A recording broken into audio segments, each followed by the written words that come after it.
Ces quelques notes, elles vous disent quelque chose? Je pose la question parce que le morceau dont il est issu a fait un peu de bruit sur la scène underground, donc il est pas impossible que vous les ayez déjà entendus. Maintenant, pour ceux à qui ça ne dit vraiment rien, qu'est-ce qu'elles vous inspire ces notes? Véritablement, qu'est-ce qu'elles vous inspire? Moi, la première fois que je les ai entendues, j'ai tout de suite su que je me trouvais en face d'un morceau particulier. J'étais à la fois serein vis-à-vis de la musicalité que l'artiste semblait apporter, au fond de moi je savais que ça allait forcément me plaire, mais j'étais aussi curieux et hâtif de voir ce que j'allais découvrir. De quelle manière l'artiste allait aborder cette production qui m'a empli de mélancolie en à peine 3 minutes? Il allait le faire comme un artiste désespéré de plus qui pleure sur un piano ou comme un énième lyriciste qui s'écoute parler? Eh ben, aucun des deux. Et figurez-vous que j'ai rarement été aussi agréablement surpris. J'ai assisté à l'étalage habile du spleen d'un artiste qui est pourtant bien loin de s'être abandonné à ses démons, affrontant son quotidien morose de la plus belle des manières. Pas de sim, pas de cinéma quand je casse ma sim.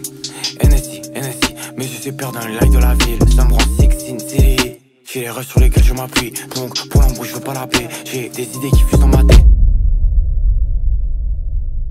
A première vue, ce quotidien triste, il vient sûrement de l'environnement dans lequel No Snow évolue. Ça tombe presque sous le sens de dire ça, c'est débile, mais vous allez vite comprendre où je veux en venir. Cette Sin City, comme il l'appelle, aux teintes aussi grisâtres que le film auquel il fait référence, c'est bien évidemment Paris. Originaire de la capitale, je trouve que No Snow représente très bien la mélancolie de la ville. Comme un naturaliste des temps modernes qui dépeint crûment son vécu, et dépeignant son rapport avec ce qui l'entoure avec une plume sans artifice inutile. Chaque mesure est millimétrée, chaque mot est pesé, et grâce à ça, le discours n'en est que plus clair. Il fait partie du décor. On est perdu encore, les poissons qui bossent, je suis haut dans l'équation, je suis pas à ma place, je suis pas payé de caution pour vivre dans la cage, on est bien meilleur que ce qu'on croyait. On vient des humains qui regardent dans les yeux, j'ai des vœux, je dis pas, tant que je braque pas, j'ai des rangeables, tant que je braque. Il est donc l'un de ces rappeurs bourrés de talent qui arpentent les rues de la capitale, aux portes d'un succès imminent, mais baigné dans la morosité journalière. Une couleur et un univers que j'ai peut-être associé à tort à l'artiste, sûrement influencé par ma découverte personnelle de son album Playoff. Le projet est sorti en plein été 2022 et même si j'imagine qu'il a été construit sur plusieurs mois, je suis bien content de l'avoir découvert lors d'une soirée glaciale de l'hiver qui a suivi. Je trouve que ça colle mieux à l'ambiance de l'album, même si évidemment je suis biaisé et que c'est certainement une vision subjective et erronée, du coup. Cela dit, et au vu du reste de sa discographie, je pense pas être si loin de la vérité, même si je l'associe pas qu'à ça et que je ne cherche aucunement à le mettre dans une case avec l'analyse,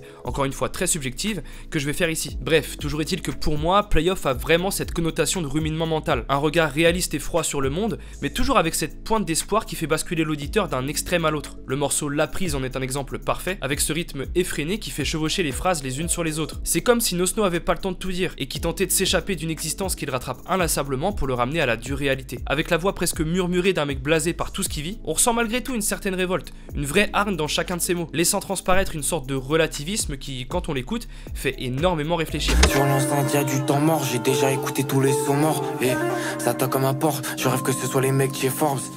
Pour me faire un avoir, pour ce cas j'y vais bec et ongle. Je lève la tête, y'a l'orage qui gronde, mais grâce à Dieu je dors pas sous les bombes. Bien qu'un peu cliché, au vu de ce qui se passe aujourd'hui à travers le monde, cette phrase a une profondeur particulière qui me touche à chaque fois que j'écoute le morceau. Et en vrai, elle me remet à ma place et elle m'évite de trop me plaindre pour rien. Mais La Prise, aussi bon soit-il, c'est loin d'être le seul morceau à dépeindre cette pensée aussi émouvante que pragmatique. Ce ressassement perpétuel est aussi très marqué sur le titre Même sous l'orage, en collaboration avec l'excellent Néofront, producteur qu'on a déjà pu apercevoir auprès de Femme Togo et Petite Sœur, des artistes que j'adore, mais aussi de rappeurs un peu plus en place comme La Fève ou Luther. Une connexion quasi évidente, au moins pour un morceau, puisque cette flopée d'artistes se rapproche naturellement de l'œuvre de No Snow, à plein d'égards, tant dans la forme que dans le fond, mais aussi et surtout, encore une fois, dans son rapport au monde et aux gens. L'album s'ouvre d'ailleurs avec Le Corbeau, qui nous place sur fond de gazouillement d'oiseaux face à un retour nostalgique sur nos relations humaines, qu'on ressuscite par procuration à travers celle de No Snow. On est bien meilleur que ce qu'on croyait, on s'est distancé avec le temps. Mais tu te souviens des phrases qu'on croyait, à la vie, à la mort jusqu'aux vacances. 4 fois dans la semaine, il faut que je tranche. Une impression d'accroche à la branche. Nouveau cahier, nous bénéfices. Moto cramée, des idées fixes. Toujours fait de la musique pour l'écran. Pour en revenir à son environnement, et sans trop vouloir surinterpréter sa musique, je pense avoir ma petite idée sur son processus créatif. En effet, No Snow vient apparemment du 15e arrondissement de Paris, qui en soi est déjà énormément marqué par la culture qu'il renferme. Et il est pas si étonnant de voir beaucoup d'artistes en sortir d'ailleurs. Mais là où je veux en venir, bizarrement, c'est au nombre de parcs, de jardins et de squares que l'arrondissement abrite. Une portion verdoyante de la ville où il fait donc bon se promener en général. Donc finalement un contexte propice à l'introspection, et je suis prêt à mettre ma main à couper que la plupart des textes cathartiques de No Snow se sont écrits au rythme de longues et douces balades contemplatives, toujours au cœur de la capitale et de la grisaille qui lui colle à la peau. Le morceau Essai, qui laisse entendre cette ligne de piano mélancolique au loin comme une menace dont on ne peut pas se débarrasser, laisse malgré tout quelques rayons de soleil s'échapper des nuages, pour nous faire profiter, et à nous, d'une balade à travers tous les go trips dont No Snow peut faire preuve au-delà de ses explorations urbaines et musicales. Et je m'émigre la saison, Mercedes pour la saison, Latina pour la saison, ma guess elle est assez bonne, ma quiche elle est assez bombée, nouveau client en Macédoine, on fait le meet-up à Benidorm. Ce côté libérateur, plus ensoleillé, je le retrouve énormément dans ses travaux récents, comme si son quotidien lui aussi s'était éclairci. Ipanema, musicalement plus aérien, nous détache un peu de Paris et de sa grisaille qui lui pourrit la vie. Avec ce projet, Nosno peut enfin se concentrer sur lui et lui seul, sereinement, la tête dans des nuages un peu moins gris qu'auparavant. Cette impression, elle est d'ailleurs explicitée dès l'introduction. Il semble avoir trouvé quelqu'un qui lui redonne un peu d'espoir, un certain ou une certaine Joe, qui pourrait expliquer ce revirement soudain. Cela dit, Nosno est doué, puisqu'une mélancolie latente nous laisse encore dans l'incertitude, et le texte nous indique aussi bien une histoire d'un mois que d'années passées ensemble. Donc, qui sait? Je dis ton prénom depuis un mois. On se à la fin du jour. Je ton calimero pour un moment. Et tout. Je te mets tout ce que tu veux dans les mains. Je suis dans la pluie, je suis dans le flou. J'ai de l'horreur crachée dans mes poumons.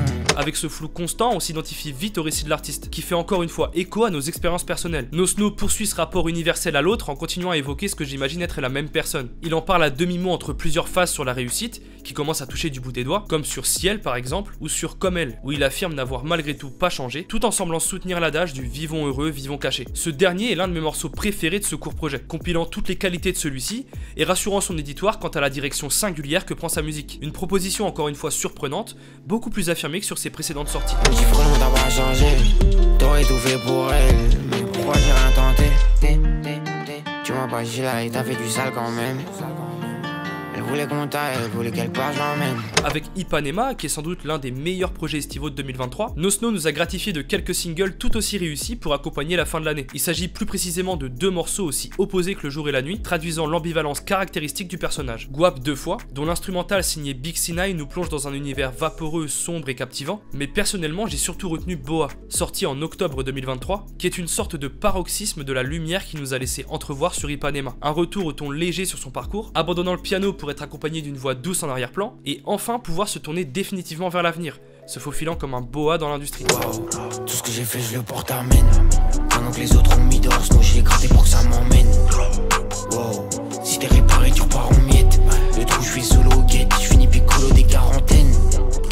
Nosno est sur le point d'atteindre le point d'orgue de sa jeune carrière, une étape qui va le faire passer d'un artiste en constante recherche de soi à une figure inspirante pour toute sa génération. En attendant ce projet de grande envergure qui marquera enfin son entrée dans la cour des grands, je retourne de ce pas l'écouter lors d'une balade que j'espère aussi magnifique que celles sur lesquelles on l'a accompagné jusqu'ici. Le de la semaine bloqué sa mère comme s'il faisait 10 taf. Elle tire les grammes, elle descend comme si elle avait pris 10 tasses.